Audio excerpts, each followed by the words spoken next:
All right, guys, so we're going to look at chapter 11, Religion and Reform, 1800 to 1860. The big ideas in this is going to be the transcendentalists, utopian societies, women's rights is going to be coming up. So a lot of big stuff in this one.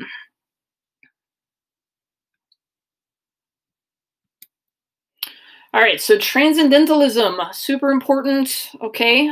Ralph Waldo Emerson and Whitman are looked at as some of the originators of this. It's the idea of exploring your individuality, all right, and that every person can be close to God in nature, okay? So you go for those hikes, you're sitting by the tree, by the river, you are close to God, all right, and it's an individual experience, okay? This is going to be kind of a new idea, and it's going to be a little different than what other people were thinking. So Emerson is going to become pretty popular. Okay, a bunch of other people that are going to become transcendentalists are Thoreau, all right, Fuller, and Whitman. Thoreau is going to build a cabin at Walden Pond. He's going to live all alone. All right, he's going to write this book, Walden. All right. And it's all about his search for meaning in the natural world. Okay, so one of his quotes is, "I went to the woods because I wished to live deliberately, to front only the essential facts of life, and not, when I came to die, discover that I had not lived." So I read this book every summer when I go camping and hiking. I take it with me. It's the first 60 pages are a little painful in my opinion, but it's got some good stuff in there. So, all right, Fuller is going to be all about freedom for women. Okay, she's all about both sexes being capable of having a relationship with God, which is kind of different. Okay, and then Whitman is going to be a poet that celebrates kind of breaking from traditions, like do your own thing, be your own person. It's kind of a thing. All right, that's one side of stuff, right? Like the light. Right? The idea of like nature and God and oneness. And then we're going to have the darker vision. Yeah. All right. We're going to have Hawthorne coming in with his pessimistic view of the world. He's going to criticize the individualists. Okay.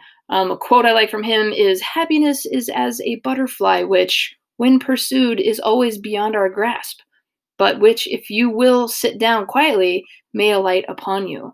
So the idea is like, yeah, it's out there, but good luck getting it. And then Melville, he's going to be a huge critic of transcendentalists. So to the last, I grapple with thee. From hell's heart, I stab at thee. For hate's sake, I spit my last breath at thee. So he's definitely not a fan of individualism. Okay, so Scarlet Letter, gonna kind of be a counter to this idea of individualism. All right. We're also going to get a whole bunch of new religions out of this, okay? The Second Great Awakening is going to offer up this opportunity for all these new religions.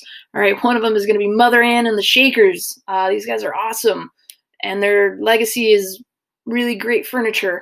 So they're going to be founded on this vision as herself as Christ on earth. So that's kind of new, right? She's Christ on earth. That's kind of big. They shake and dance at their services. And they have a disdain for sex, okay? Which means that in order to grow as a religion, they have to adopt and rely on converts, which is why their legacy is really great furniture, because they don't last that long, okay? And then we're going to get cooperative communities celebrating freedom of women and men. This is going to be Brisbane, all right? So the idea of utopian communities. We're going to get the Oneidas, all right? They're going to reject traditional marriage. They're going to promote complex marriages, which is really the idea of free love. They're going to have to flee to Canada because, we here in America don't really look kindly upon adultery, and that's what we look at complex marriage as, is basically adultery. So, folks, connection through time, the Oneida communities were the originators, not the hippies of free love. So nice try. They stole it from these guys. Okay, and then we're going to get Joseph Smith. All right, we're going to get Mormons. Okay, he's going to go to the tree. He's going to find the book. All right, he's going to teach the message. And these are not going to be the most loved people as they travel the country. So they're going to be chased out of a lot of different areas until they get to Utah, whereby there's going to be the Mormon War there. And the issue is over polygamy and nullification. Okay. So what happens is eventually the federal government says to them, we will recognize you as a religion, but you have got to get rid of polygamy. And what laws we pass, you have to follow. We are the federal government. So Brigham Young is going to agree to this. They're going to get rid of the polygamy and the nullification ideas. They will then be recognized as a religion by the federal government at that point. All right, so that's going on religiously, right? A lot happened in there. So now let's go to the urban centers. The urban centers are going to be, right? Remember, it's a mix of people. We've got the immigrants, we've got the free blacks, we've got the poor, we've got the rich on the outskirts. All right, populations are growing, and with that comes a new culture, one of prostitution. All right, both male and female. We have more sexual freedom. Okay, we're also going to have these things called minstrels.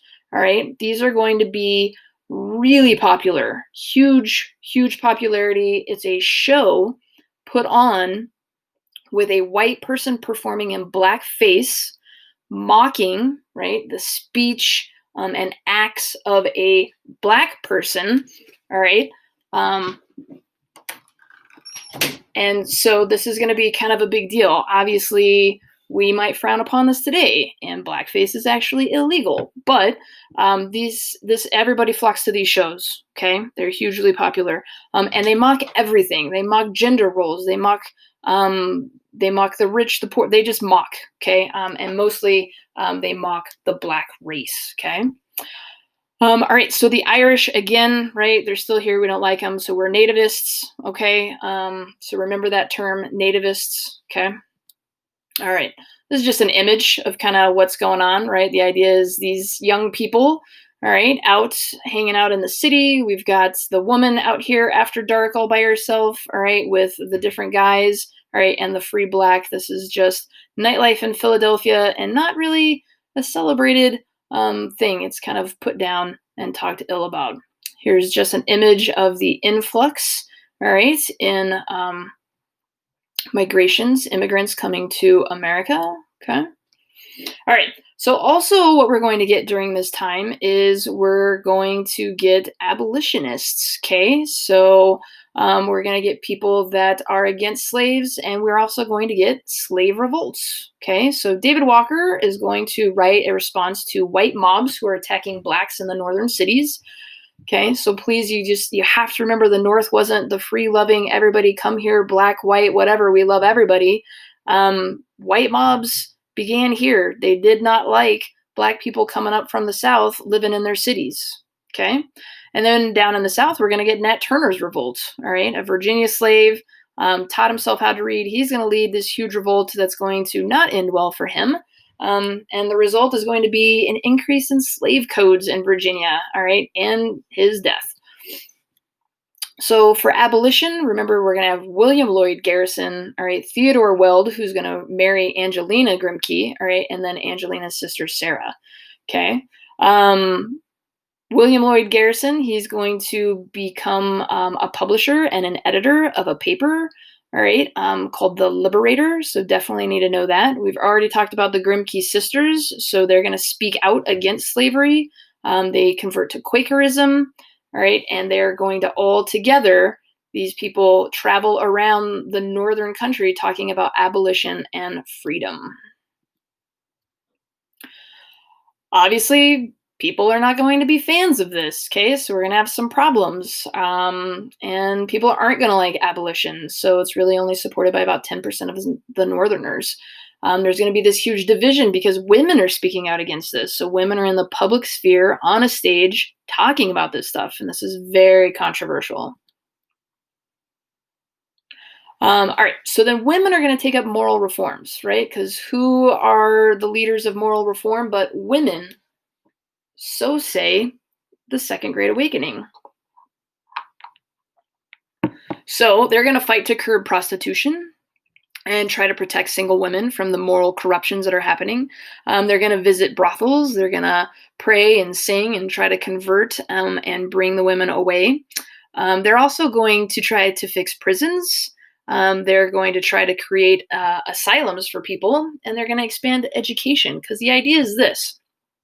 Right now, mentally ill people, all right, are definitely not loved and cherished by their families. Instead, they are imprisoned because families don't want to take care of them and can't take care of them because it's really expensive. And um, because of who they are, the families are frowned upon. So therefore, they actually send them off.